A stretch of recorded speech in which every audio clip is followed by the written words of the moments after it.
Here's what she said to me. Open up now. Nothing a big old kiss from you won't fix.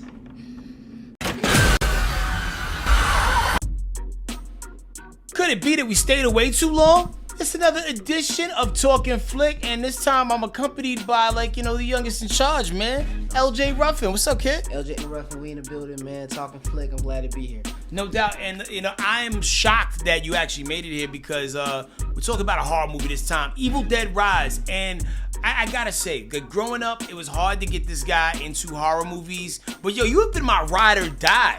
You know what I'm saying? For the last couple months, you and my 10-year-old. What he just said, the 10-year-old can't be outdoing me in watching scary movies, so I had to step it up. So that's what I've been doing lately. The pressure has been applied. Now, this was the first time I actually saw an Evil Dead movie in theaters, and obviously, I just know him. I know him from Fortnite. I know Evil Dead from Fortnite. I didn't think it was that scary of a thing, but yeah, different eras and whatnot. So yeah, kids will refer to him as a chainsaw handman. If they talk about Ash, the protagonist in the original, which I can't front. I have not seen the original Evil Dead on a cinematic scale.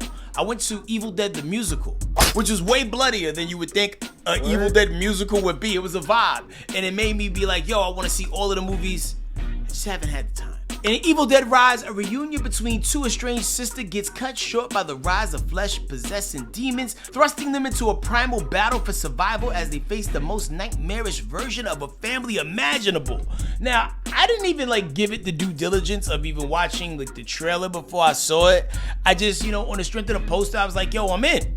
Word. And you pretty much did a whole book report. I saw the PG trailer. I saw the the rated R trailer. I saw every trailer. I wanted to know everything to expect, and I knew everything to expect. So is that kind of your approach to watching horror films? Try to figure out all right, what's gonna happen, where the jump scares, if it's something that's already out, where are the scary parts, who dies, who lives? Most definitely. I used to go even further back in the day. I used to go on IMDb and look at the parental checklist, and it would tell me what scenes to look out for, what sexual things, what scary pop-up moments, anything I wanted to know, I could find it out. Yeah, I remember there was something I was gonna take you to see. It's I don't want to see that movie. It has gruesome violence and scenes of blood and gore. Now look at this, man. Evil Dead Rise. Listen, man, going in there blind, not necessarily having any connectivity to the original pieces other than just kind of what I know from pop culture, I was thoroughly impressed, and I felt like I didn't have to see all of the other inversions or incarnations rather of Evil Dead, whether it be Evil Dead, Army of the Dead, Ash versus Evil Dead, all that stuff. I felt like I didn't need to see it to enjoy this movie, but there were a gang of Easter eggs in there for people who was familiar with the source material. And the crazy thing is, I felt stressed out as I was watching the movie because there were certain parts of the movie where I felt like it was happening to me. And that's what I want out of a horror movie. I want it to feel so intense that yo, what would I do if I was in that scenario? What'd you think?